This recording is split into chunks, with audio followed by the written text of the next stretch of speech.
한국의 지난해 수출액은 전년보다 2.1% 늘어난 5,596억 달러를, 수입액은 전년보다 0.8% 줄어든 5,156억 달러를 기록해 수출액과 무역 수지가 사상 최대치를 기록했습니다. 연초부터 국내 회사채 시장에 기관들의 수요가 몰려들면서 현대제철, GS, 이마트 등에서 실시한 수요 예측에서 발행 예정 금액보다 2배가 넘는 주문이 기관들로부터 들어와 우량 등급 회사채 발행이 흥행 행진을 이어가고 있습니다. 미국 고용지표 부진으로 엔화 약세 현상이 완화되고 외국인 매수세에 힘입어 현대 기아차의 주가가 이틀째 상승하고 있습니다. 운영 자금을 마련하기 위해 유상 증대를 추진 중인 현대 엘리베이터는 금융당국에 제출한 증권 신고서를 2차례나 수정했으나 쉰들러의 소송 위험을 반영해 또다시 수정해야 할 가능성이 커져 난항을 거듭하고 있습니다. 안녕하십니까. 오늘장 내일장의 정혜림입니다. 본격적인 4분기 어닝 시즌을 맞아 지수가 다시 주춤하고 있습니다. 특별한 호재거리 없이 실적 우려가 꾸준히 제기되면서 증시의 발목을 잡고 있는데요. 이 간밤을 마감한 미국 증시가 급락했음에도 불구하고 장 초반 국내 증시 나란히 상승 기조 이어나갔습니다만 시간이 지날수록 하락 반전하면서 낙폭을 키운 채 지지부진한 흐름 보여주고 있습니다. 이 시각 지수 흐름부터 자세히 살펴보죠. 미증시 급락 여파에도 불구하고 소폭의 내림세로 출발을 했지만 이내 외국인 매수세가 더해지면서 장중에 1960선을 회복하기도 했습니다. 하지만 장 초반에 순매수 행진을 이어가던 외국인이 매도로 전환하면서 또 프로그램 매물이 매도로 출회가 되면서 지수 하락을 이끌고 있는데요. 하락 반전한 채 횡보권에서 지지부진한 흐름 나타내고 있습니다. 현재 1.75포인트 빠지면서 다시 한번 지수 살펴주시죠. 현재 하락하고 있는데요. 다시 한번 지수 살펴보도록 하겠습니다. 1.53포인트 빠지면서 1947선에서 거래가 되고 있습니다. 수급과 함께 체크해 보도록 하죠. 장 초반 순매수 행진 이어나가던 외국인 매도로 전환한 모습 보여주고 있습니다. 679억 원 매도 우위 나타내고 있고요. 기관도 동반으로 140억 원이 넘는 매물을 출해내고 있습니다. 오늘은 개인만 688억 원의 매수 물량을 사들이고 있습니다. 코스닥 시장으로 넘어가 보도록 하겠습니다. 오늘 나란히 하락 출발을 했지만 장 초반의 상승 기조를 나란히 이어갔습니다. 하지만 코스닥도 하락 반전하면서 횡보권 장세에서 지지부진한 흐름 보여주고 있는데요. 0.51포인트 빠지면서 512선에서 거래가 되고 있습니다. 수급도 함께 체크해보죠. 거래 시장과는 다르게 외국인이 코스닥 시장에서 사주고 있습니다. 55억 원 순매수 우위 나타내고 있고요. 개인도 동반 132억 원의 순매수 우위 나타내고 있습니다. 기관만 180억 원이 넘는 매물을 출하하면서 지수 견인을 방해하고 있습니다. 이어서 환율 살펴보도록 하겠습니다. 오늘 원달러 환율, 미국 증시 부진과 또 위험자산 회피 심리로 오늘 강보합 출발을 했습니다. 장 초반에 방향성을 탐색하다가 방향성을 잡지 못한 채 지지부진한 흐름, 좁은 박스권 안에서 전일과 마찬가지로 횡보세 이어나가고 있는데요. 오늘은 특별히 수급 주체도 없고 또 심리를 반영할 만한 지표 발표도 없는 만큼 횡보 장세 이어갈 것으로 보입니다. 1원 70전 상승한 1058원 40전에 거래가 되고 있습니다. 지금까지 2시 구간 시황 발표받고요. 이어서 시장 분석 좀 더 자세하게 들어보도록 하겠습니다. 오늘은 우리투자증권의 이경윤 책임연구위원과 함께하겠습니다. 안녕하십니까? 예, 안녕하십니까? 네, 반갑습니다. 코스피가 외국인 현 선물 매도 전환에 지수를 하락 반전시키면서 오늘도 지지부진한 흐름 이어나가고 있습니다. 이렇게 최근에 코스피의 부진한 흐름이 지속되는 이유 어디에 있다고 보십니까? 무엇보다도 실적 불확실성이 시장을 지배하고 있기 때문이 아닌가라는 생각을 하고 있습니다. 오늘 보면은 화학업종, 금융업종, 그리고 보험업종이 급락세를 보이면서 시장에 부담을 주고 있는 상황인데요. 200일선을 앞두고 있는 상황에서 펀더멘탈 모멘텀이라고 볼 수 있는, 종목별 펀더멘탈 모멘텀이라고 볼 수 있는 실적에 대한 불확실성이 가중되고 있다는 점은 200일선을 돌파하고 안착하는 데 걸림돌이 되는 모습입니다. 물론 오늘 같은 경우, 그리고 어제도 삼성전자와 자동차 업종들이 반등 시도를 보이고 있지만 시장 전체적으로 약세 분위기가 이어지고 있다는 측면을 감안해 봤을 때 반등 탄력도 제한적인 것이 아닌가라는 판단을 하고 있습니다.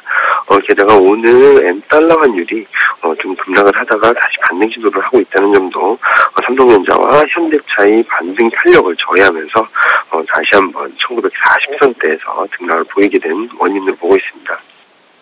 연초까지 이 코스피 급락을 이끌었던 대형주들이 어제 이어서 오늘도 좋은 흐름 이어나가고 있습니다. 삼성전자도 이틀째 반등 기조 이어나가고 있고요. 또 현대차도 오늘 이틀 연속 상승 기조 이어나가고 있는데요. 이렇게 삼성전자와 자동차 업종의 반등 어떻게 보십니까?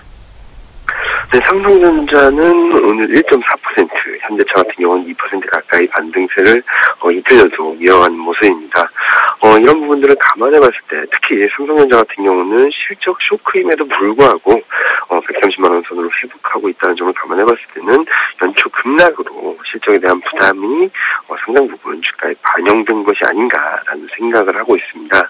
2013년 4분기는 실적 쇼크가 나왔지만 2014년 1분기 그리고 2014년 연간 영업이익 전망치에 대한 하향 주도폭 대비 주가의 급락세가 좀 가팔랐다는 점에서 실적에 대한 반영도 그리고 향후 기대할 수 있는 부분들이 주가에는 반영되고 있기 때문으로 보고 있습니다. 결국 이것은 무엇을 말하냐면은 실적 불확실성으로 인해 선 조정을 보인 경우에는 그리고 그만큼 주가의 주가 반영도가 높은 경우에는 실적 시즌 발표 그러니까 실적을 실질적으로 보여진 이후에는 불확실성 해소로 받아들여질 수 있다는 판단을 하고 있고요. 이런 부분들을 감안해 봤을 때 여타 업종들 최근 부진한 흐름을 보이고 있는 업종들도 실적 시즌에 진입하면서 불확실성이 완화되고 최근 불안 심리를 자극하고 있는 부분도 좀 개선세를 보이면서 오히려 반등 시도를 할 수 있지 않을까 하는 생각을 하고 있습니다. 네, 이렇게 오늘장 시장 분석 이경민 책임연구원과 함께했습니다. 오늘 말씀 고맙습니다. 네, 감사합니다. 네, 이어서 뉴스클릭으로 다시 찾아오도록 하겠습니다.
네, 이어서 오늘장에서 핫하게 떠오르고 있는 뉴스 바로 클릭해보는 시간 갖도록 하겠습니다. 오늘도 김용준 멘토와 함께하겠습니다. 안녕하세요. 네, 안녕하세요.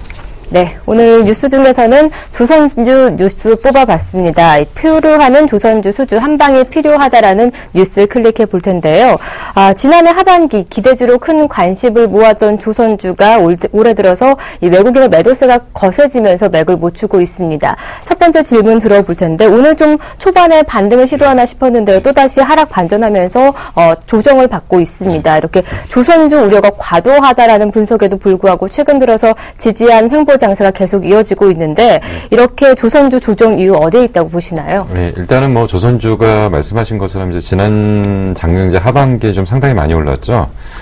상당히 많이 올랐던 것 중에 하나가 이제 뭐냐면 그 조선주를 이제 크게 그 내부적으로 나눠보면은 네. 상선 부분하고 그리고 이제 그 고부가가치 선들, 그 뭐 LNG 선이니 이런 것들이 있었고요. 그리고 이제 해양 플랜트 쪽이 있습니다. 근데 이제 해양 플랜트 쪽이나 LNG 선 쪽은 괜찮아요. 근데 이제 그동안 가장 문제가 됐던 게 이제 상선 부분에 좀 문제가 좀 됐고, 네. 상선 부분에 대한 실적이 안 나왔던 거, 이런 부분들이 좀 있었던 건데, 작년 이제 하반기 어떤 현상들이 좀 벌어졌냐면, 이제 배도 이제 연비 싸움입니다. 무슨 얘기냐면, 오래된 배 같은 경우는, 유지하는 비용이 많이 들기 때문에, 새로운 배로 교체하는 게 훨씬 유리하다. 네. 그래가지고 이제 그 당시에 나왔던 얘기의 개념이 뭐냐면, 에코십이라는 단어가 나왔었던 거죠. 그래서 이제 에코십에 대한 기대치 때문에 사실은 조선주가 굉장히 가파르게 올라오면서 조선 쪽 전 부분이 안정적인 어떤 실적이 나올 거다라는 어떤 기대를 통해서 바닥에서 좀 상당히 많이 올라왔던 것들이 이제 가장 큰 부분이었다고, 특징적인 부분이었다고 본다면, 이제 올해는 반대쪽으로 좀 생각하셔야 될 것 같습니다. 이제 지금은 이제 그 조선주가 조정을 받는 가장 큰 이유 중에 하나가 뭐냐면, 일단은 과거에 받았던 저가 수주다. 이제 보통 이제 배라는 거는 수주 받아가지고 바로 만드는데 뭐 1년 안에 만들 수 있는 게 아니고 몇 년에 걸쳐서 배가 완성이 되기 때문에 환율이나 이런 거에 굉장히 민감하게 돼 있습니다. 그렇기 때문에 환율에 대해서 해지를 좀 많이 하고 있는데, 이런 부분들과 과거에 이제 수주량을 많이 받기 위해서 싼 가격에 받아놨던 저가 수주라는 부분들이 좀 문제가 됐던 부분이죠. 이런 부분들이 복합적으로 작용되면서 지금 4, 4분기 실적 우려감이 많이 나타납니다. 근데 이거는 우리가 알고 있는 뻔한 얘기고요. 네. 실질적인 내용은 그게 아닙니다. 실질적인 내용은 작년에 대부분 시가총액 상위 종목들이 외국계 펀드들이 집중적으로 매수를 하면서 어느 정도 주가 관리를 했고요. 그리고 이제 마지막 윈도우 드레싱까지도 그들이 이제 종목에 대한 주가 관리를 했던 거죠. 그러다가 이제 배당을 받고 주가 관리가 끝난 상태에서 연초가 되니까 거기에 대한 펀드의 일정 부분의 물량들이 쏟아져 나오면서 수급이 엉켜졌다는 걸로 네. 보시면 될 것 같고요. 이제 그런 부분들 때문에 최근 주가가 하락했다라고 보시는 게 정확한 표현일 것 같습니다. 수급 불안정으로 최근 조정을 받았다가라고 보시는 편이 좋으실 것 같습니다. 최근에 또 보면 BDI 지수가 5년 만에 큰 폭의 하락세를 기록을 했습니다. 그렇다 보니까 이 BDI 지수가 언제까지 하락세를 이어나갈지도 시장에 관심이 되고 있는데요. 어떻게 판단하고 계시나요? BDI는 정확하게 보면은 이제 조선과 관련이 있는 건 아니고 해운하고 해운 쪽에서도 특히나 이제 컨테이너선하고 벌크선이라고 나누는데, 벌크선이라는 건 주로 원자재 쪽을 많이 실현하려는 쪽이라고 보시면 되고요. 원자재 쪽에서 대부분을 차지하는 게 이제 철광석 쪽이라고 보시면 됩니다. 그러니까 보통 이제 BDI 지수를 갖다가 우리가 중요하게 보는 이유가, 원자재 쪽 시장이 좀 살아나면서 바닥에 어떤 경기가 잡히고, 그러면 이제 원자재를 받아서 이제 그것들을 물건을 만들어서 납품하는 컨테이너선이 좋아지면서 경기가 회복되고, 그러면 이제 수주량이 늘어날 거다라고 일단 보시는 부분들인데, 네. 사실 그거보다는 BDI 지수가 이제 최근에 급락했던 이유 중에 하나는 외부 변수에 의해서 급락한 거로 보시면 됩니다. 이제 파나마 운하라는 것이 있는데, 이게 이제 굉장히 큰 배가 지나가야 되기 때문에 파나마 운하 공사가 완공이 돼야지만이 전체적으로 이제 상선 부분의 부분, 해운 부분의 부분이 살아날 거다라고 봤는데, 지금 초과 공사비가 한 16억 불 정도가 이제 나타났습니다. 그래서 이 부분에 대해서 각 컨소시엄 구성했던 쪽이 이제 파나마 쪽에다가 이 부분의 비용 부담은 니들이 해라 라는 부분들이 좀 문제가 되면서, 이것과 연결돼서 BDI 지수가 이제 최근에 7일 동안 33% 정도 하락을 했죠. 근데 사실 BDI 지수 같은 경우는 바닥에서 많이 올라왔던 부분에서 최근에 하락폭은 이제 우려할 만한 수준은 아닌데, 결국 이제 BDI 지수가 꺾이면서 전체적인 해운업이 안 좋아지면 조선주에도 영향이 미치지 않냐라고 했는데, 아까 말씀드린 것처럼 지금 해운업은 안 좋은 건 맞습니다. 해운은 컨테이너 쪽이나 상선 쪽 지금 컨테이너 쪽이나 벌크선 쪽 다 안 좋고요. 지금 상선 쪽에서 수주가 나오는 것은 아까 말씀드린 것처럼 연비 싸움 때문에 수주가 나오기 때문에 BDI 지수에 지금 크게 영향을 받지는 않습니다. 그래서 해운업을 분석할 때는 BDI 지수가 얘기가 되겠지만은, 조선업을 분석할 때는 BDI 지수는 크게 신경을 안 쓰셔도 될 걸로 판단이 됩니다. 그럼 BDI 지수가 해운업 쪽에 좀 지표가 관련이 돼 있다면 조선업과 관련된 지표는 또 어떤 걸 살펴볼까요? 신조선가라고 해갖고요. 이제 신조선가라고 해갖고 이제 배의 단가, 그리고 뭐 여러 가지 환율, 그런 것들이 복합적으로 작성돼갖고 조선주를 분석하는 것은 신조선가라는 단어로 분석을 하는 겁니다. 네, 신조선가로 좀 조선주 살펴보시면 좋으실 것 같습니다. 좀 장기적으로 본다면 조선주 매력이 있을 것 같은데요. 당장에는 암초에 부딪힌 모습 보여주고 있습니다. 그렇다면 조선주가 좀 반등을 꾀하기 위해서는 어떤 상승 모멘텀이 좀 필요할까요? 이제 조선 쪽에서는 이제 말씀드린 것처럼 상선 쪽은 대부분이 어디에 집중되어 있냐면 유럽 쪽입니다. 특히나 그리스 쪽이죠. 그러니까 그리스 쪽에서는 상선 쪽에 발주가 좀 많이 나와야 되는 거고요. 그리고 이제 아까 말씀드린 게 상선 쪽을 세 가지로 나눈다고 그랬는데, 고부가 가치죠. 그러니까 바닥에서 유가를 끌어올리는 뭐 LNG라든지 뭐 이런 선들이 있고요. 그리고 이제 또 하나는 이제 해양 플랜트 쪽이 있고요. 그리고 상선 쪽이 있다라고 말씀드렸죠. 그러니까 상선 쪽은 절대적으로 유럽 경기에 좌우된다고 보시면 네. 됩니다. 그리고 이제 LNG선이나 해양 플랜트 쪽은 결국 유가의 방향하고 관련이 있는 거죠. 네. 그래서 유가가 지금 최근에 이제 이렇게 많이 빠지고 있기 때문에 사실은 아직까지 80불까지는 괜찮습니다. 근데 80불 밑으로 내려가게 되면 그 해양 플랜트 쪽에 어떤 이 발주가 나오기가 좀 어려워요. 그래서 이제 80불이 안 무너지는 상태에서 현재가 유지가 된다면 조선 쪽은 아마 올해 상당히 괜찮을 걸로 일단 예상이 되고요. 지금 이제 그 대부분 지금 많이 생각하는 것들이 자꾸 이제 중국 쪽에 밀리는 거 아니냐라고 생각을 하시는데 네. 그건 아닙니다. 이제 중국 쪽은 질적인 부분에서는 안 되지만 양으로만 가는 거죠. 그러니까 단순한 저가 수주에 물량 띠기를 하는 거고, 우리나라 같은 경우는 이제 그 고부가가치 쪽에 배 한 척당 뭐 상당히 비싼 거, 그리고 해양 플랜트 쪽 하나 상당히 비싼 거, 이런 쪽으로 가기 때문에 사실 중국하고 지금 우리가 또 조선업을 분석하는 것 자체가 잘못된 네. 거고요. 그리고 과거에 일본이 우리한테 조선을 뺏겼고 다시 우리가 조선을 중국에 뺏긴다라고 얘기하는데, 사실 우리나라가 가장 강점을 갖고 있는 것은 조선에 대한 설계 능력입니다. 네. 그렇기 때문에 중국이 지금 절대로 우리나라 설계 능력을 못 따라오고요. 일본도 우리나라 설계 능력을 못 따라옵니다. 그러니까 조선의 당분간의 독주는 계속될 거다라고 보시는 게 맞습니다. 조선에서 요즘에 맹추격을 하고 있지만 네. 당분간에 우리나라의 독주는 문제 없다라는 말씀까지 주셨습니다. 그렇다면 좀 작년부터 조선주를 좀 눈여겨보신 분이 많으실 것 같은데요. 최근에 이렇게 조정을 받다 보니까 이 타이밍에 좀 저가 메리트가 있지 않나라는 고민하시는 분들 계실 것 같습니다. 네. 어떻게 보십니까? 당연히 저가 매력이 있죠. 당연히 저가 매력이 있는데 이제 항상 제가 주로 많이 말씀드렸던 게 그런 부분입니다. 우리가 펀드 매니저가 아닌 이상에 바닥에서 분할 매수한다. 그거는 이제 펀드 매니저들이 하는 거고요. 네. 우리는 제한된 자금을 갖고 초과 수익을 내야 되기 때문에 확실하게 터닝을 하는 걸 보고 따라 들어가는 게 가장 좋습니다. 근데 지금부터 분할 매수해가지고 6개월을 분할 매수를 할 겁니까? 1년을 분할 매수를 할 네. 겁니까? 결국 우리는 분할 매수라는 게 제한된 돈 안에서 수천억 움직이는 것도 아니고 수백억을 움직이는 것도 아닌데 네. 분할 매수라는 거는 말을 편하게 하기 위한 사람들의 방법들이고 실질적인 매매를 하는 사람의 입장에서는 전혀 와닿지 않는 얘기입니다. 그러니까 확실하게, 그러니까 조선주라는 거는 시가총액이 어느 정도 되는 거기 때문에 네.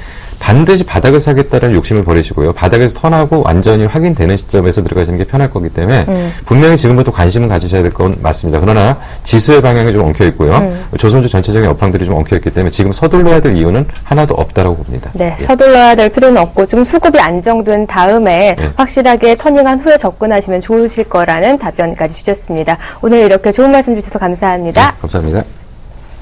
네, 이 시각도 오늘 장에서 특징주를 뽑아서 낱낱이 파헤쳐드리는 시간이죠. 남은우의 Y가 곧바로 이어집니다.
안녕하십니까.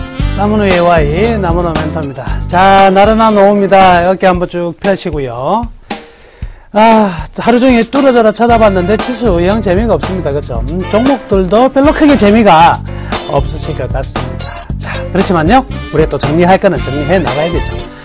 자, 오늘의 남은우의 Y, 어떤 종목을 선택했냐면요, 현대건설로 했습니다. 현대건설 오늘 현재 5%, 와, 엄청 떨어지네. 와, 그러노, 이거, 현대건설. 왜 이리 많이 떨어지지? 뉴스를 보니까요, 이런 내용이 나왔네요. 자, 현대 엔지니어링과 현대 엠코의 합병이 검토되고 있다라는 뉴스가 나왔는데, 만약에 합병이 되면은요, 매출 9위의 건설회사가 하나 탄생하는 겁니다. 자, 이 부분이, 그럼 현대건설의 어떤 부분을 좀 갉아먹지 않을까. 이런 우려가 먼저 나왔다. 이렇게 볼 수가 있겠고요. 또한, 현대차 그룹의 이 건설 부문의 중심이요. 무게 중심이, 지금은 현대건설이라고 봐야 되는데, 현대엠코가 급격히 많이 성장하면서 이쪽으로 무게 중심이 이동되는 거 아닌가. 여기에 대한 우려가 오늘 나왔다. 이렇게 보시면 되겠네요. 그러다 보니까 이제, 너도, 이야, 이거 큰일 났네. 던지자! 마구마구 던지고 있는 사람들이 누구냐 봤더니만요, 외국인하고 기관들이 뭐 앞다투어서 던지는 것처럼 보인다. 어디까지는 뭐라고요? 던지는 것처럼 보인다. 근데 실장은 들여다보니까요, 재밌는 내용이 있습니다. 11월부터요, 외국인하고 기관의 충돌이 계속 진행 중이었는데요. 외국인들은 11월 이후부터 계속적으로 현대건설을 매도했고요. 반면 연기금과 기관은요, 계속적으로 외국인이 매도하는 만큼 매수를 해 나갔다. 그럼 개인들은요, 없죠? 전혀 매매가 거의 안 일어나고 있는 가운데 외국인과 기관의 충돌이 11월부터 계속 진행 중이었고요. 반면 연기금 같은 경우에는요, 이 11월부터가 아니라 이미 이 현대건설의 매수는요, 지난 8월부터 계속적으로 매수를 해서 현재 약 300만 주 가량 모아두고 있다는 사실이죠. 그 동안에 현대건설 주가가 움직이지 않았거든요. 그러다 보니까, 자, 오늘 과연 외국인과 기관이 동시에 매도하는데, 이 외국인과 기관, 물론 투신권이 매도를 많이 하고요. 연기금도 매도를 합니다. 그렇지만 이 매도가 이제부터 계속 매도로 돌아갈 수 있느냐? 그런 거는 아닌 것 같아요. 연기금이 투자를 하는 방식은요, 자, 역투자 전략입니다. 역투자 전략이 무엇이냐면, 굉장히 편한데요. 떨어질 때 주식을 사고, 올라갈 때 파는 거예요. 세상에 이거보다 쉬운 게 어디 있습니까? 떨어질 때 사고, 올라갈 때 파는. 그런데, 또 일반 투신들은요, 반대예요. 순투자 전략을 하는데, 그거는 뭐냐면, 올라갈 때 사고, 떨어질 때 팔고. 상식적으로 이해가 안 되죠? 주식이 올라갈 때 사고, 주가가 떨어질 때 파는 게. 이게 무슨 수익이 나느냐? 그래도 나요. 두 개는요, 비슷합니다. 실제 수익률을 본다면, 즉, 하나는 시장의 흐름을 타고 가는 것이고, 하나는 시장의 가치를 타고 하는 흐름이거든요. 그렇다면 오늘의 기관과 외국인들의 매도가 나오는 것은 가치에 대한 매도냐? 그건 아닌 것 같고요. 시세가 어느 정도 나지 못한 상황에서 이러한 돌발적인 불확실성이 생기면, 에이, 뭐 안전한 데로 가지 하는 일반적인 이 심리 취약 물량들, 그리고 장기 기다린 데에 따른 보상이 나오지 않은 부분에서 매도가 나온다. 이렇게 보는 게 맞을 것 같습니다. 물론 내일 모레 계속적으로 기관들과 외국인들의 매도가 나온다면 이 상황은 좀 다른 상황이지만 오늘의 흐름만 가지고 외국인과 기관이 드디어 매도로 돌아섰다고 판단할 이유는 절대 없다. 이렇게 말씀해 드리겠습니다. 자, 핵심적인 내용도 좀 짚어볼게요. 그럼 현대건설 이제 주가가 떨어졌는데 이 핵심적인 내용이 뭐냐면 아무래도 이제 신규 법인이 탄생을 하면 시장의 파이가 아직까지 굉장히 커지지 않고 있는데 여튼 잡아먹으려고 하는 게 등장한다. 별로 좋지는 못하겠고요. 또 하나는요. 건설업 전반적으로 지금 4분기 실적에 대한 우려가 있다는 거죠. 근데 재밌는 것은요. 이 건설업의 업종의 전반적인 실적을 바라보는 예측치가요. 아주 재밌습니다. 극단적으로 일정 부분 좋게 나타날 거라고 예측을 하고 있는 애널리스트들도 있고요. 반면 안 좋게 나올 것이라고 예측을 하고 있다는 거죠. 즉 마이너스와 플러스가 교차되고 있습니다. 삼성전자가 떨어질 때요. 10억 정도 영업이 10조 정도 생각했는데 8조 3천억. 극단적으로 낮은 값이 나오면서 떨어졌거든요. 지금 같은 경우에는 이 건설업 정도요. 일반적으로 이야기하는 이런 게 있는데 일반 컨센서스라는 게 있고 그다음 베어 컨센서스라고 있어요. 베어 컨센서스가 뭐냐면 굉장히 보수적으로 잡았을 때의 컨센서스 이익이 얼마만큼 나오느냐. 이건 마이너스로 나와요. 그러니까 건설은요. 지금 플러스가 나올 것이다 라고 기대하는 애널리스트 있는 반면에 마이너스가 나올 수도 있다. 이러니까 편차가 어떻게 해요? 굉장히 크죠? 이런 편차가 클 때는요. 주가가 움직이기 힘들어요. 왜? 불확실성이 크니까. 잘못해가지고 마이너스 나오면 어떡해? 라는 불확실성 때문에 이러한 불확실성이 나오면 또 하나의 불확실성이 나왔죠. 따라서 일단은 던지고 보자. 말 나오는 종목 던지고 보자. 약간은 제 스타일이긴 한데요. 그래서 좀 차이점은 있습니다. 그래서 오늘 이 부분이 가장 이제 중점적으로 우리가 핵심적인 내용이 된다 볼 수 있겠고요. 또 하나 최근에 제가 이 헤지펀드의 롱숏 매매 가능성 이런 얘기를 했는데 헤지펀드라는 게 원래는요. 원래 원칙은 헤지펀드가 뭐냐면 아주 좋은 말입니다. 이익을 조금만 내고 안전하게 가져가겠다는 게 헤지펀드인데 얘네들이 왜 우리가 지금 나쁜 말로 쓰이고 투기적인 펀드를 헤지펀드라고 이야기하냐면 안전하기 때문에 얘들이요, 레버리지를 엄청나게 키워요. 이걸 안전하니까 자기 돈은 100억, 예를 들어서 100억밖에 없는데 투자를 1조씩 해버리는 거죠. 그러니까 결국 어떻게 돼요? 자기 자금보다 훨씬 더 많은, 이렇게 생각하시면 돼요. 헤지펀드 별게 아니고요. 10배 미수 치는 펀드다 생각하시면 돼요. 아이고, 그러니까 이 해지 펀드는 어떻게 굉장히 단타로 접근한다는 거죠. 그죠? 10배 미수 치는데 우리가 장기 투자할 수가 없잖아요. 마찬가지로 해지 펀드는 이래서 단타 구조가 나와요. 이 단타 구조가 나오는데 가장 대표적인 매매를 롱숏 매매라고 하는데 한쪽이 뜨면 뜬 거를 팔고 오르지 못한 거를 사는. 즉 최근에 건설주가 좀 오를 동안에 조선주가 빠졌거든요. 어때요? 외국인들이 조선주는 팔고 건설주를 사는. 그렇지만 또 이렇게 불확실성이 생기면 다시 어때요? 오늘 같은 경우는 건설주가 빠지고 조선주가 좀 상대적으로 강세를 보이는 두 개가요. 시속 게임이 진행되고 있다. 여기에도 분명히 현대건설의 오늘 내용은 좀 포함이 되어 있다. 이렇게 판단해도 될 것 같습니다. 자, 그러면 앞으로의 이 현대건설은 어떤 방향으로 흘러갈 것인가? 이 부분이 굉장히 중요한 부분이겠죠. 아무래도요, 지금의 현대건설이 현대엔지니어링을 가지고 있는 지분이요, 한 72% 정도 가지고 있습니다. 거의 다 가지고 있죠. 완벽한 자회사인데, 이게 엠코가 현대엔지니어링과 합병을 하게 되면, 현대건설이 가지고 있는 지분이 한 42에서 45%대로 떨어져요. 그러면 우리 지금 IFRS 자본 회계 기준 하에서는요, 50%를 넘으면 자회사가 돼가지고, 이 자회사의 모든 자산과 부채, 그리고 이익 실적은요, 모회사가 그대로 가져가서 실적 발표를 하거든요. 그러니까 현재까지 엔지니어링은 전부 다 어디에 포함이 되어 있었다? 전부 다 현대건설의 실적에 다 포함이 되어 있었는데 이게 40%로 떨어지면은요. 이제 이 부분 하나 빠져나가니까 현대건설의 전체 매출액도 떨어져 이익도 떨어져 이런 식으로 나올 가능성이 크다 이거죠. 이 부분이 불확실성인데 여기에요. 자본시장 보면 아주 재밌는 게 하나 더 있어요. 뭐가 있냐면 지분이 50%가 되지 않더라도 실질적인 경영상에 자기가 권리와 모두 영향력을 가졌다면 이는 연결재무제표상에 포함시키는 자회사로 인정을 한다라는 규정이 있어요. 그러니까 결국 엠코하고 합병이 될지라도 40% 해석의 차이가 있겠죠. 그렇지만 만약에 이게 어떻게 되면 자회사로 들어가는 식으로 연결재무제표상으로 들어가 버리면 엠코가 하나 더 들어와 버리게 됐네? 그럼 어떻게 돼요? 만만세 되는 거예요. 이런 것도 하나 뭐예요? 불확실성이지만 굉장히 기대해 볼 수 있는 내용인데 이럴 가능성이 없는 게 아니고요. 충분히 지금은요. 제가 봤을 때는 6대4 정도 봐요. 될 가능성이 6, 안 될 가능성이 4 이렇게 보니까요.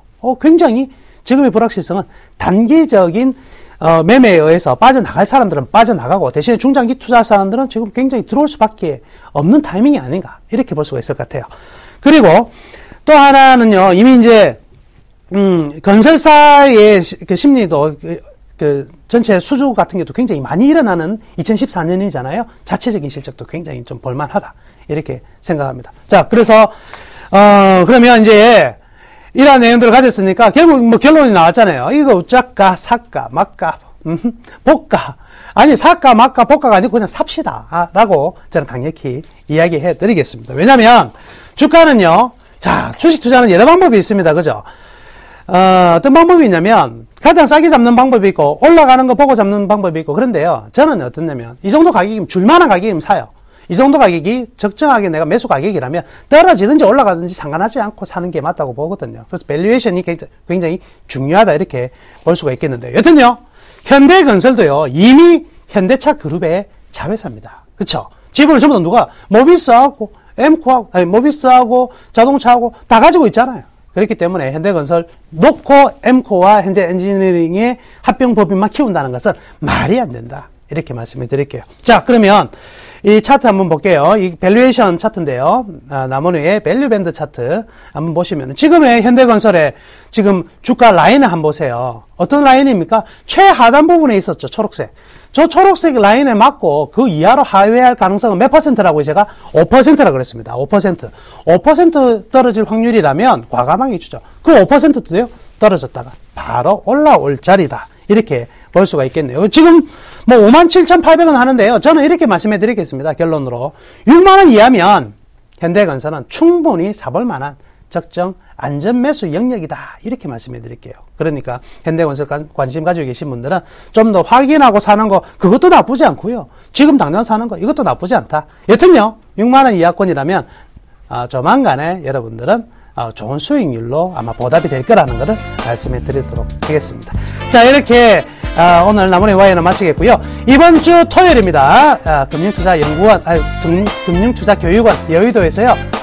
나무노 멘토가 2시부터 증권투자 설명회를 하니까요. 많이들 참석해 주시길 바라겠습니다. 감사합니다.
네, 오늘 국내 양지수 숨고르기 장세에 들어간 모습이고요. 코스닥 선물 쪽에서도 외국인 매도 강대가 커지면서 시장이 하방으로 열렸습니다. 자세한 선물 동향과 함께 전략까지 꼼꼼히 세워봐야겠죠. 선물한 주쌤 김도영 멘토와 함께하겠습니다. 안녕하세요. 네, 안녕하십니까. 네, 오전장 현물이 너무 강하다 보니까 현물이 끌고 가는 장세가 펼쳐졌습니다. 강한 상승과 하락이 반복이 되면서 좀 주쌤 전략을 잘 따라가신 분들이라면 수익권을 많이 드셨을 것 같은데요. 오정장 이 주쌤 전략에서 외국인 수급을 잘 체크하면서 또 황금란 위쪽에서는 매수 트레이닝 전략까지 세워주셨습니다. 한 가지 궁금한 점이 있는데요. 이 고점 매도를 또 준비해야 한다라는 코멘트 주셨는데 이 점은 어떻게 보면 좋을까요? 네, 일단 올라가는 폭에서 속도가 상당히 좀 빨랐던 부분 속에서 이상 징후들이 포착이 됐기 때문에 그건 아무래도 이제 주쌤의 노하우가 있겠죠? 저도 이제 제 밥상과 제 숟가락, 제 젓가락이 좀 필요하듯이요.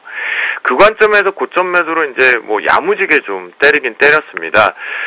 지표 부분들이 이제 발표 부분들은 이제 둘째를 치더라도요. 결국 오늘 지금 발표가 장중에 지금 나오지 않은 상태에서 거기에 일단 살짝 멘탈 붕괴는 분명히 좀 있었고요. 그 데이터가 나온 각 증권사의 클레임을 상당히 강하게 좀 요청을 했고요.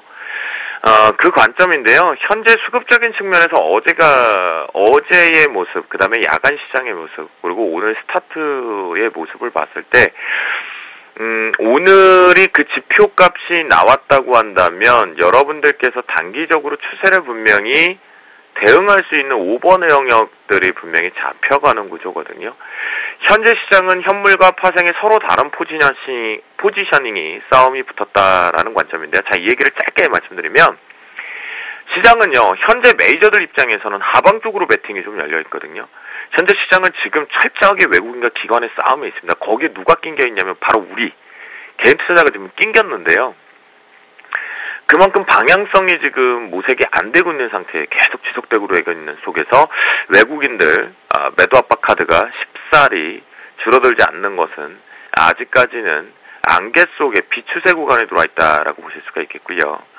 또한 이제 옵션 시장 쪽에서의 움직임들은 콜옵션과 풋옵션 영향력 거의 GG 선언 거의 없다라고 보시면 좋겠습니다. 자, 프로그램 쪽에서 보면요.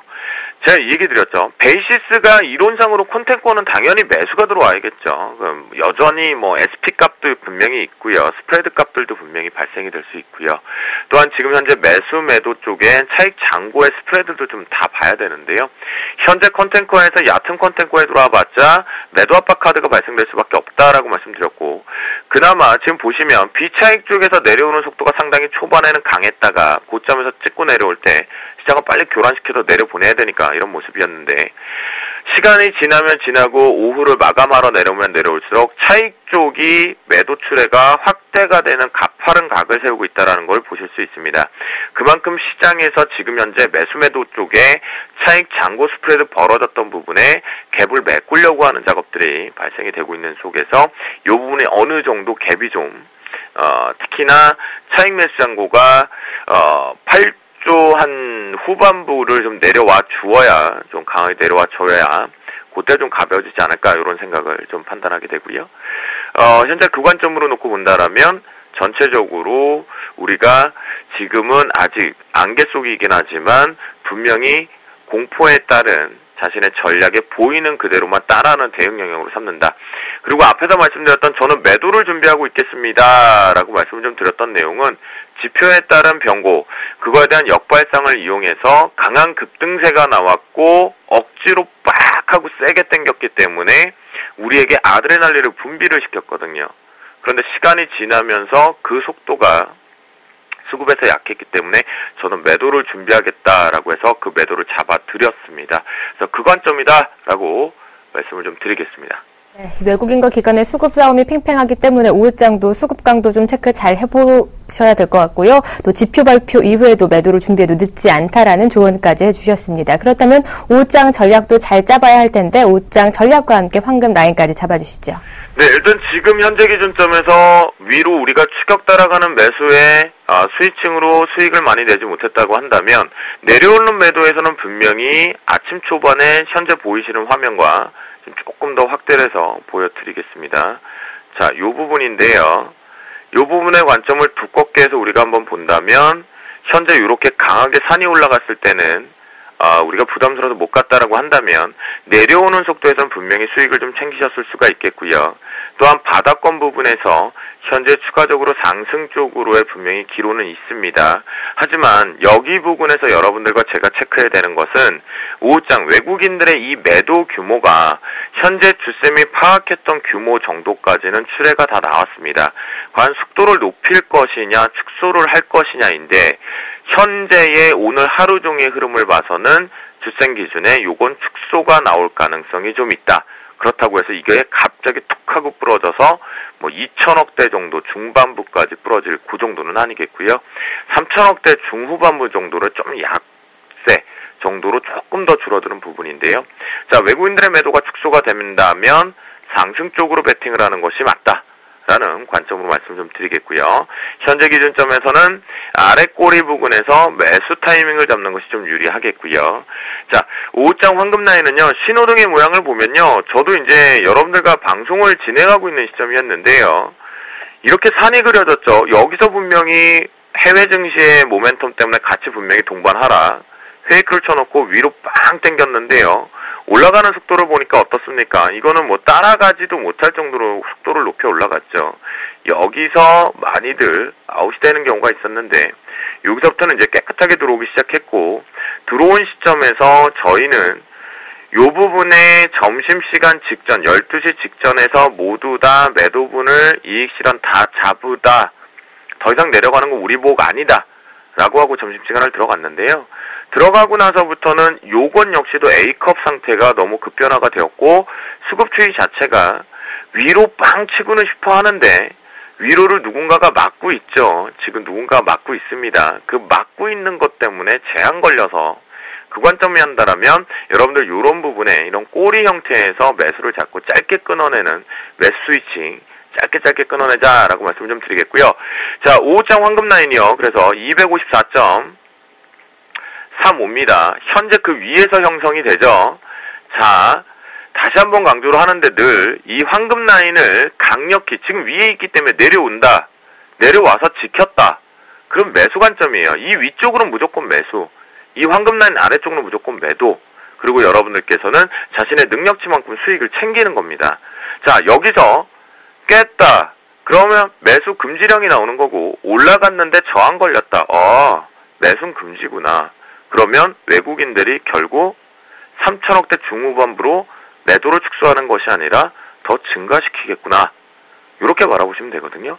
그리고 오늘이 되게 좀 어려운 장세가 지속되고 있는 것은 여러분께 하나의 팁을 좀 드리면 현 선물이 같은 방향을 보여주어야 됩니다. 똑같진 않더라도. 근데 오늘은 서로 판이하게 디커플링. 종목은 나 갈래 세마. 파생시장은 나 못 가. 이렇게 지금 잡아놨거든요. 그렇기 때문에 여러분들 황금 라인 기준으로 분명히 지켜준다라면 막판부까지 지금 현재 40분인데요. 지켜준다라면 그리고 어제 역발상 생각하지 마시고요. 어제 제가 분명히 거기서부터 부러진다. 돌리는 상태를 만들었죠. 그건 학습효과 분명히 잡아놓은 포착에서 변동이 나오는 거기 때문에요. 오늘 황금 라인 지키시고 매매 트레이딩 반드시 보자. 현재 그만큼 변곡 구간에서 찌글찌글하고 있다. 라고 말씀드리도록 하겠습니다. 네, 오늘 주쌤은 외국인들의 매도 축소 예상하셨는데요. 축소된다면 상승 베팅하면서 아래 꼬리에서 매수 타이밍 잡으라는 전략까지 꼼꼼하게 세워주셨습니다. 오늘 황금 라인 254.35 잡아주셨습니다. 오늘 말씀 고맙습니다. 네, 감사합니다. 네, 이어서 수급의 달인이죠. 김선유 멘토의 수익의 재구성이 곧바로 이어집니다.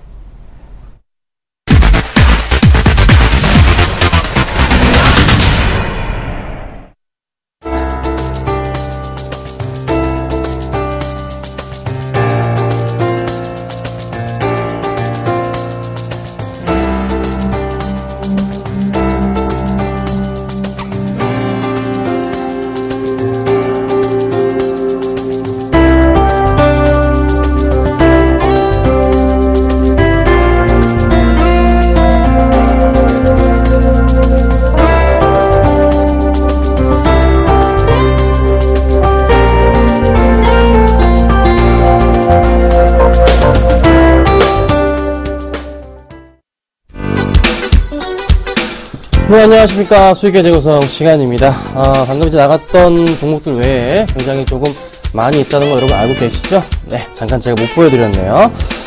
자, 그리고 뭐 보여 있는 종목 중에 한 종목 읊어볼까요? YG엔터 지금 대박 나고 있습니다. 걱정 마시고 가져가시면 됩니다.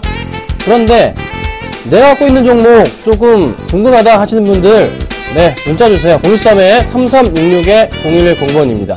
자, 013-3366-0110번으로 문자 주시면 되고요. 미처 제가 상담해드리지 못한 분들 전부 다 제가 문자로 상담해드리고 있습니다. 걱정 마시고 보내주십시오. 전부 다 도움 드리도록 하겠습니다. 아셨죠? 천천히 작성하시면 됩니다. 자, 오늘 시장 얘기 현재 상황부터 조금 살펴보면서요, 짧게 말씀을 좀 드려볼게요. 자, 지금 현재 오늘 수급 상황이 어떻게 되고 있습니까? 자, 외인들과 기관들의 움직임 자체 오늘장에서 매도세가 나오고 있는데 물량 자체가 많지가 않습니다. 네. 자, 코스피 쪽에서 외인 650억 정도, 기관이 340억 정도의 매도세가 나와주고 있습니다. 많은 물량이 아니에요. 그쵸? 이 물량도 개인들이 받고 있긴 한데 그 흐름이 조금 4일 연속 개인이 받아서 별로 좋지는 않은데 어찌됐든 기관의 매도세 자체가 최근 들어서 많지가 않습니다. 바닥에 대한 인식 자체가 서서히 잡히는 것 같아요.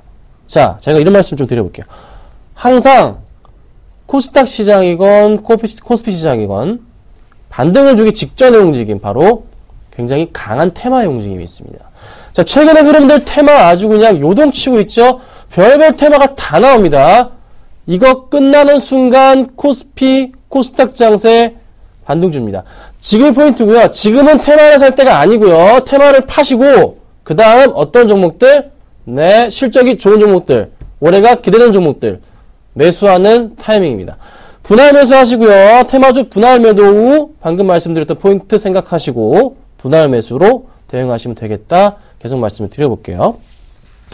자, 문자 번호 계속 띄워주시고요. 문자 계속 보내주시면 되고요. 제가 오늘 수급 100점주부터 하나하나 좀 살펴볼게요.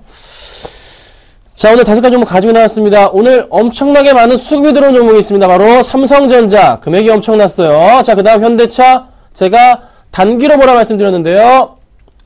오늘 아니면 내일 매도 시기가 온 것 같은데 일단 오늘 수급은 좋습니다. 자, 파트론 급등하고 있습니다. 파트론 이유가 뭘까요? 살펴보도록 하고요. 대한항공 단타로 추천드려 잘 먹고 나온 종목인데 또 갑니다. 수급 체크해 볼게요. LED 디스플레이까지 좀 살펴보도록 하겠습니다. 자, 먼저 우리의 대장주인 삼성전자가 조금 갑니다. 좀 가는데 제가 이런 말씀을 드렸습니다.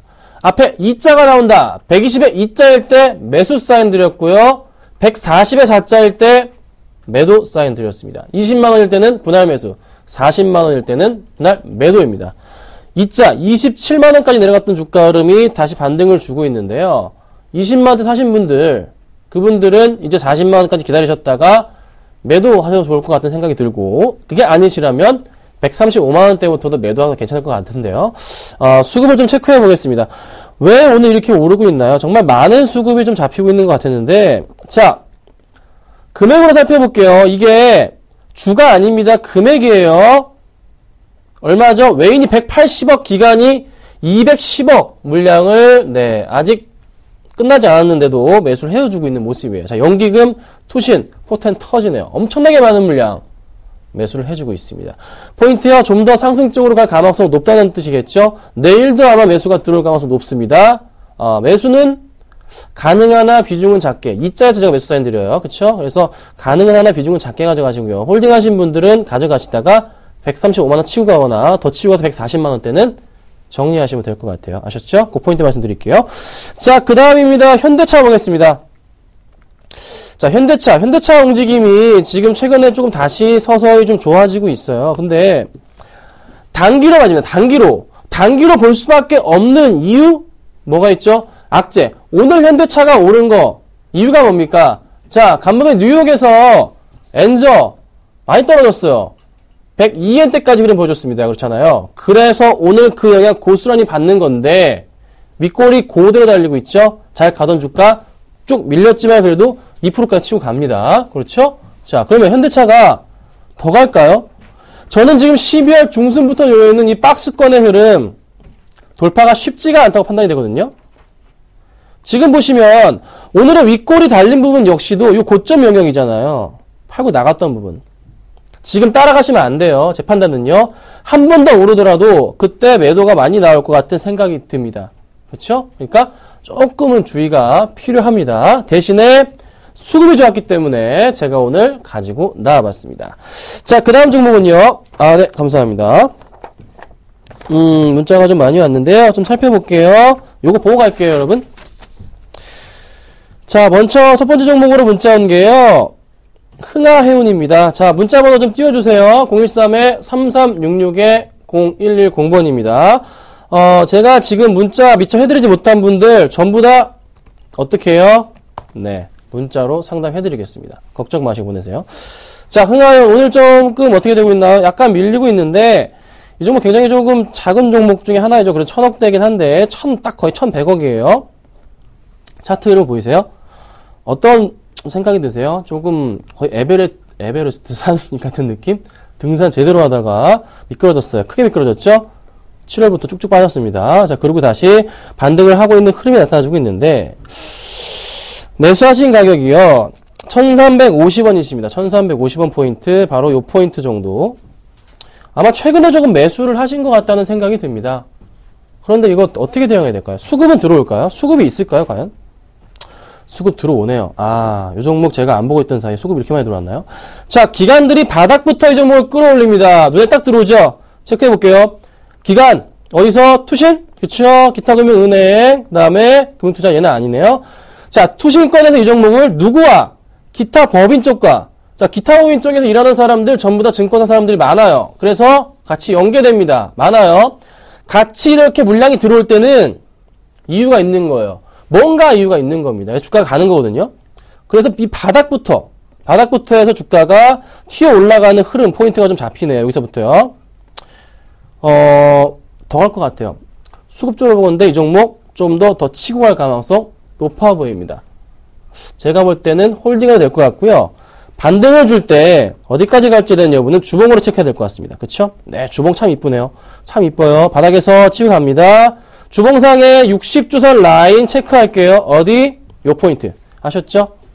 1,500원 말씀드리겠습니다. 그때까지 한번 보세요. 더 이상은 말씀 안 드립니다. 자, 빨리 보겠습니다. 네오위즈 게임즈예요. 이거 정리하고 나갔잖아요. 제가 팔고 나갔습니다. 팔았어요. 자, 팔았는데 17,800원에 매수하셨어요. 이 방송 안 보시는 분이신가요? 제가 그렇게 추천을 드렸고 매도 사인 드려서 수익을 잘 먹고 한 5% 이상 먹고 나온 종목인데 17,800원 지금 거의 매수가 부근입니다. 자, 네오위즈 게임즈 사실 굉장히 저평가되어 있는 종목입니다. 영업이익 대비해서. 근데 주가가 가질 못하는 거. 예전에 텐세트 쪽이니까 중국 쪽에서 계약 자체를 조금 파기되는 부분이 있었기 때문에 버림받았던 종목이에요. 근데 굉장히 싸긴 하거든요. 최근에 수급 자체도 굉장히 좋아요, 사실. 굉장히 좋아지고 있어요. 그래서 그 포인트를 제가 보고서 가지고 나온 종목인데 최근에 수급 다시 좋아지고 있어요. 오늘 수급이 굉장히 중요할 것 같습니다. 잠깐 잠정치 살펴볼게요.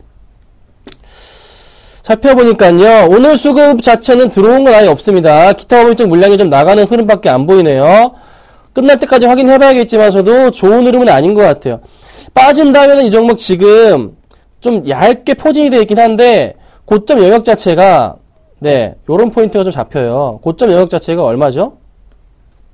아이고, 죄송합니다. 고점 영역 자체가 바로 요 포인트. 마우스가 잘 안 움직여서요. 자, 요 포인트 정도가 됩니다. 그래서 제가 요건 아니고요. 치워버릴게요. 요거 아래 좀 보지 마시고요. 이렇게 안 움직이죠? 보시면 아시고 여기 포인트를 제가 잡고서 매도 사인을 드린 거였거든요. 근데 지금 포인트 밀리면은 요 라인 정도까지는 하락이 좀 나올 것 같아요. 그래서 조금은 네, 주의가 필요할 것 같습니다. 아셨죠? 가져가셔도 되는데 여차에서 밀리게 된다면은 조금 파셔도 되겠지만 추가 매수할 수 있는 구간 자체는 한 17,500원 라인인데요. 약간 애매한 가격이에요. 원래 사면 안 되는 가격인데 사셨어요. 홀딩 하겠습니다. 홀딩 하시고 오늘 윗골에 대해서 굉장히 불안하긴 한데 홀딩 하시는데 매수가로 깨지면 정리하세요. 아셨죠? 네, 그렇게 하겠습니다. 자, 다음으로 이거 짧게 보겠습니다. 대우건설입니다. 그리고 또 대우증권 반토막이 났는데요. 매수가가 반토막이시니까 10,000원 이상이신 것 같아요. 뭐 증권주 볼 것도 없는데 한번 열어볼게요. 대여증권도 역시나 그 수준이신 것 같습니다. 건설부터 보죠. 자, 건설주 중에서 최근에 오르는 종목이 있잖아요. 왜 얘는 가는데 난 안 가? 삼성 엔지니어링 가는데 대건설 안 가? 엔지니어링 가는 이유 딱 하나, 4분기 흑자 전환 가능성, 그리고 수급입니다. 그리고 제가 이거 추천드렸다가 이때 추천드렸었어요. 좀 가다가 낭패 봤는데 다시 올라가서 제가 이때 추천드린 이유가 실적 개선 기대감 때문에 추천드렸는데 개선이 돼요, 실적으로. 그래서 추천드렸는데 낭패를 봤죠. 손절가 터치해가지고 어이가 없었는데 어찌됐든 다시 또 이때 안 좋다 그러고 다시 좋다 그러고 참 웃기는 기관들입니다. 예, 그런데 대우건설은 그런 호재거리도 없습니다. 그럼 판단을 좀 하셔야 됩니다. 이 종목이 지금 아예 전 저점까지 다 뚫고 내려가요. 없어요. 바닥 라인이 안 보여요. 더 이상 빠지면 안 되는 구간까지 흘러 내려갔어요. 어떻게 해야 될까요? 참 안타깝지만 제가 판단하건대 조금 실적 발표가 나오면 또 한번 흔들릴 것 같습니다. 그래서 안타까운 말씀 좀 드려볼게요. 비중을 좀 줄이세요. 어쩔 수가 없습니다. 건설주 바닥을 확인하고 가는 분위기지만 대우건설은 좀 더 확인이 필요할 것 같네요. 아셨죠?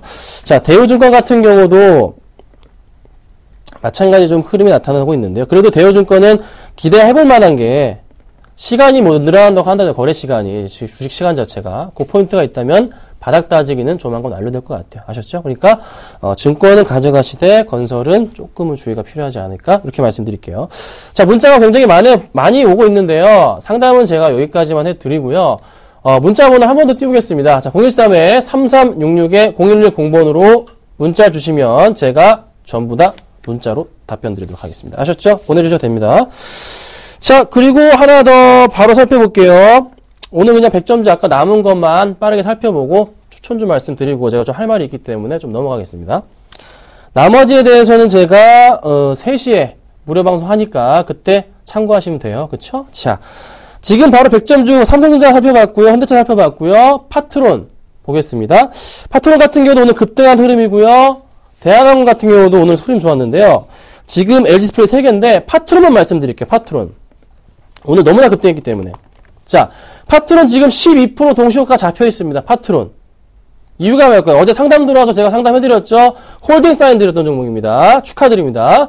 하지만 그래도 물려 계시네요. 자, 파트론 이유가 뭡니까? 오늘 수급 주체, 그의 해답이 있습니다. 바로 누가 끌어올렸죠? 파트론을 외인과 기관이 다 끌어올립니다. 싹 끌어올렸어요. 어떤 기대감일까요? 갤럭시 S5에 대한 기대감이 좀 잡히지 않을까요? 그리고 또 하나, 실적이 그래도 괜찮으니까 매수가 들어오는 겁니다. 그런데 문제는 21점 돌파 시점부터 해서 빠진다는 거. 요게 약간 걸리네요. 내일 한번 확인해 보고서 제가 다시 한번 설명을 드려야 될 것 같습니다. 아셨죠? 여기까지만 설명드릴게요. 자, 그래서 오늘 가지고 나온 종목은요, 이 종목입니다. 위닉스입니다. 정말 여러분 많이 들어보셨죠? 위닉스 가지고 나온 이유, 수급, 실적, 그리고 올해 한 해 모멘텀 너무나 강합니다. 포인트 바로 보여드릴게요. 제스키 가스키 보시면 되고요. 외인과 기관 수급 굉장히 좋습니다. 바로 매수가 말씀드려보도록 하겠습니다. 자, 매수가는요 14,200원에서요 14,600원으로 잡습니다. 자, 그리고 목표가는 15,900원, 손절가는 13,900원으로 제가 잡고서 가도록 하겠습니다. 위닉스까지 말씀드렸고요. 좀 이따가 제가 3시에 무료방송 참가하시면 되겠습니다. 감사합니다.